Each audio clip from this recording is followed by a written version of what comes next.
Have you ever felt like your body was trying to whisper something, but you couldn't quite make out the words? A dull ache, an unexpected illness, a strange tightness that seems to come from nowhere. You try to rationalize it, but deep down, it feels like more than just a physical issue. Carl Jung believed that the body is not just flesh and bone. It's a mirror of the psyche, a canvas where the unconscious paints its truths. Every physical symptom, every sensation that lingers without explanation, may actually be a message from your inner world, a silent call for recognition, for healing, for balance. But here's where most people miss it. We're conditioned to treat symptoms, not sources. We cover discomfort with medication, dismiss the pain as normal aging or worse, normalize suffering altogether. What we forget is that the body rarely falls out of harmony by chance. Illness, tension, and chronic fatigue are often messengers of unresolved inner conflict. Your body is not betraying you. It's trying to guide you. In this video, we're going to decode that language. We'll explore how trapped emotions, repressed memories, and unspoken needs find expression through the physical form. And most importantly, I'll show you gentle ways to begin the journey of release and real healing. Stay until the end, because once you understand what your body is really saying, it might change how you see pain, wellness, and your entire life. Let's begin with the core concept. The body is the soul's communication device. Each region of your body holds a symbolic meaning. There's a reason the discomfort shows up where it does. Think back to the last time you had a headache. Were you under intense pressure? Mentally drained? Often, headaches aren't just physiological.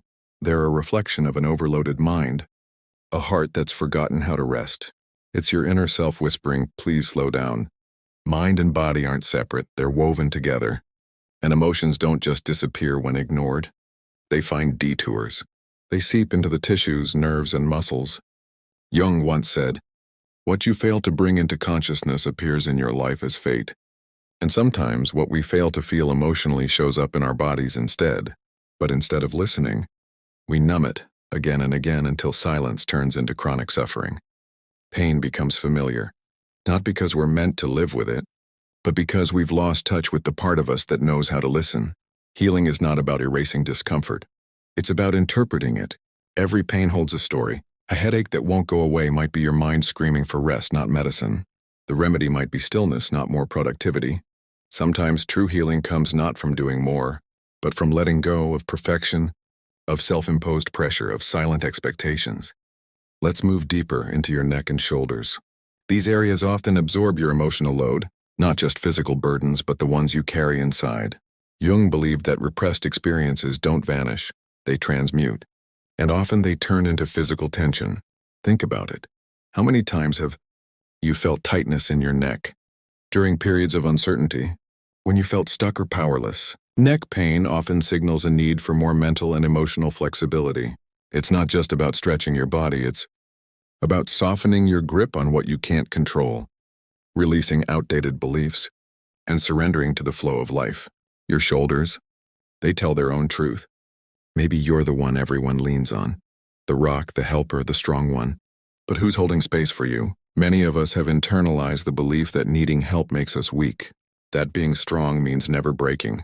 But true strength is the courage to release the weight you've been silently carrying. It's saying, I deserve support too. Here's a practice. The next time you feel tension creeping into your shoulders, close your eyes. Imagine placing your burden down, even if just for a moment. Feel how your body shifts without it. That single breath without the weight can remind you that survival isn't your only task. You're also allowed to rest. Now your arms and hands. These are your channels of action. How you give, receive, create, and connect with the world. If you're feeling stiffness or pain here, consider this. Are you giving more than you're receiving? Many people find it easier to give care, affection, and time, but resist receiving those same things. This imbalance can show up as tension in the arms or aching in the hands. It's your body's way of saying, you are worthy of receiving love too. The hands also symbolize what we hold on to and what we're afraid to release. Are you clinging to something that's no longer right for you? A role, a relationship, a version of yourself that you've outgrown? Try this. Slowly open your hands, then close them. As you open, imagine letting go of what's weighing you down. As you close, imagine embracing something new, something that brings peace. And now we arrive at your chest, the sacred space of emotion, love, and memory. Every breath you take carries a story. Every heartbeat echoes a truth. Tightness or pain here is rarely just physical. It's often an echo of grief, of longing, of unspoken sorrow. It could be a love lost, a dream that died quietly, or words you never had the courage to speak. So many people live with invisible weights on their chest. They laugh, they work, they keep going, but something inside is crying to be felt. Place your hand over your heart. Close your eyes, breathe, ask yourself, what emotion is still living here? What needs to be released? Jung taught that true healing happens through integration, not avoidance. When you finally allow yourself to feel the pain, the grief, the heartache, it begins to loosen its grip. And crying, it's not weakness. It's sacred. It's the body's way of saying, I'm letting go. Let's move lower to the back. The spine, your emotional pillar. Have you noticed how your back hurts more when life feels overwhelming? The upper back often holds the weight of obligations and unspoken responsibilities, especially the ones you never chose. You might be holding everyone together, except yourself. Jung once said, the most terrifying thing is to accept oneself completely. And sometimes, back pain comes from carrying the image of who you think you should be, instead of simply being who you are. And the lower back? That's where your deepest fears hide. Fear of instability, of scarcity, of the unknown. If you feel tension there, your body might be saying, you're scared. But you don't have to carry this alone. Imagine placing a backpack filled with your worries on the floor. Feel the release. Say aloud, I trust life to support me. Sometimes the healing doesn't come from doing more, it comes from letting go. Now your legs and feet, your foundation. These are your tools for movement, your pathway forward.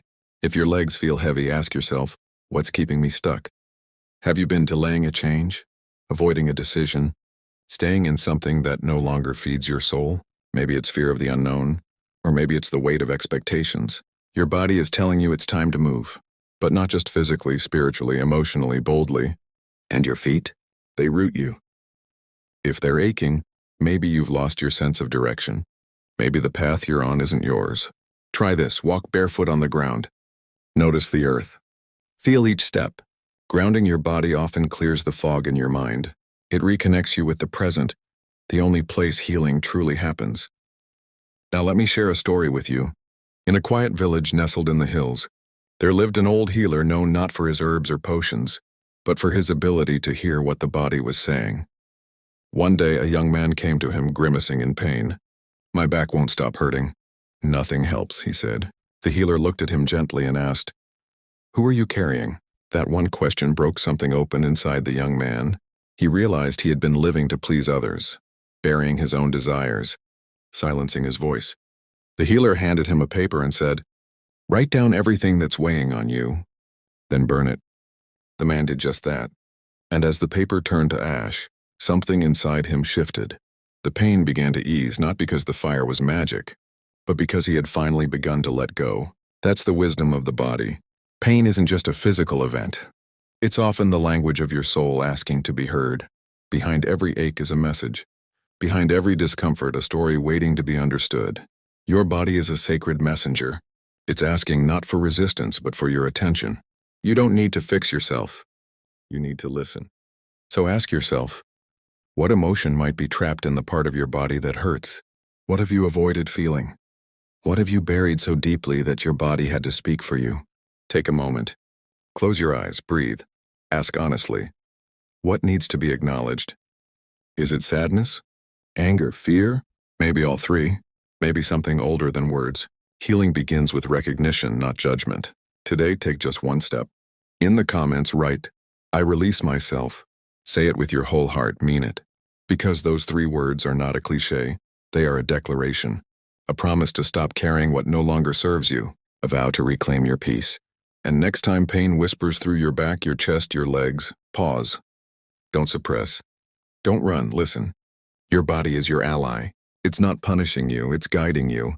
Every ache is a doorway. Every discomfort is an invitation. And every step you take toward awareness is a step toward real lasting healing.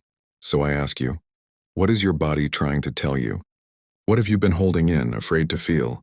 Share your truth in the comments. You may inspire someone else to finally hear their own. And if you made it this far, write the phrase conscious healing so I can send you a personal message in the next video.